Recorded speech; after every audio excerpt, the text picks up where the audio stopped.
दूर मिलेगा, पर पहले तुम मुझे नदी पार करवाओ।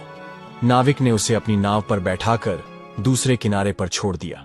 जैसे ही वह नदी के दूसरे किनारे पर गया, उसे वहां नीचे की ओर जाने वाला कच्चा और अंधेरा सा रास्ता दिखाई दिया।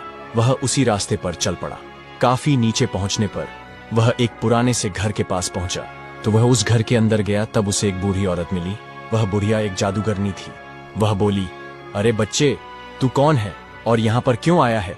तुझे पता नहीं कि यहाँ पर राक्षस रहता है? लड़का बोला, मैं ठीक जगह पर आया हूँ। अब तुम मेरी सहायता करो। मुझे राक्षस के सिर के 3 सोने के बाल चाहिए, नहीं तो मुझे मेरी पत्नी कभी वापस नहीं मिलेगी।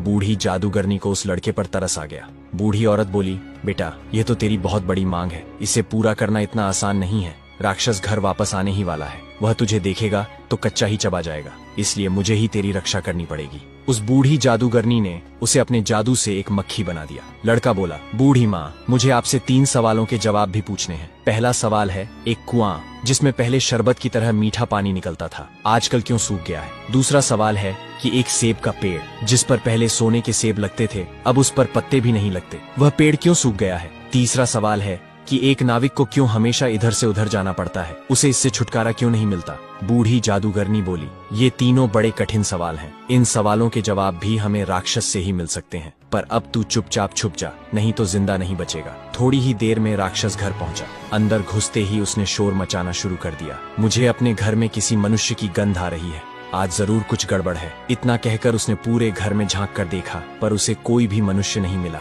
उसकी धाई माँ उस पर गुस्सा करने लगी और बोली, अभी कुछ देर पहले ही तो मैंने पूरा घर साफ किया है, मुझे तो यहाँ कोई मनुष्य नहीं दिखाई दिया। लगता है तेरी नाक में ही मानस गंध घुस गई है। चुपचाप आराम से बैठ और भोजन कर। वह चुपचाप खाना खाकर वहीं जमीन पर बिछी हुई बड़ी सी चटाई पर लेट गया। लेटते ही उसे नींद आ गई। उसकी धाई माँ भी आज उसके पास बिछी दूसरी चटाई पर लेट गई। जब राक्षस नींद में जोर जोर से खर्राटे लेने लगा, तो धाई माँ ने उसके सिर से सोने का एक बाल उखाड़ लिया। राक्षस दर्द से कराह उठा और बोला, ओ माँ, तू ये क्या कर रही है? मेरे बाल क्यों खींच रही है? धाई माँ बोली, बेटा, मैंने अभी भयंकर सपना देखा, तो डर के मारे तेरे बाल पकड़ लिए। राक्षस बोला, ऐसा कौन सा सपना था जिससे तू इतना डर गई? बूढ़ी धाई माँ बोली, मैंने सपने में देखा कि बाजार वाला कुआं जिससे शरबत निकलता था अब सूखा पड़ा है, इसमें किसका कसूर है? राक्षस बोला, इसे सिवाय मेरे कोई नहीं जानता। उस कुएं के नीचे एक बड़ा सा पत्थर है और उसी पत्थर के नीचे एक बड़ा सा मेंढक रहता है। वह मेंढक सारा शरबत पी जाता है, इसलिए जब तक उसे मारा नहीं जाएगा तब तक शरबत नहीं निकलेगा। इतना कहकर राक्षस फिर जोर जोर से खर्राटे भरने लगा। कुछ पल बाद धाई माँ ने उसके सिर से सोने का दूसरा बाल उखाड़ लिया। राक्षस फिर जोर से चीखा, ओ माँ, ये तू क्या कर रही है? धाई माँ बोली, बेटा, बुरा मत मान, मैंने फिर से एक अजीब सा सपना देखा था। राक्षस ने पूछा, ऐसा कैसा सपना था जिससे तू इतना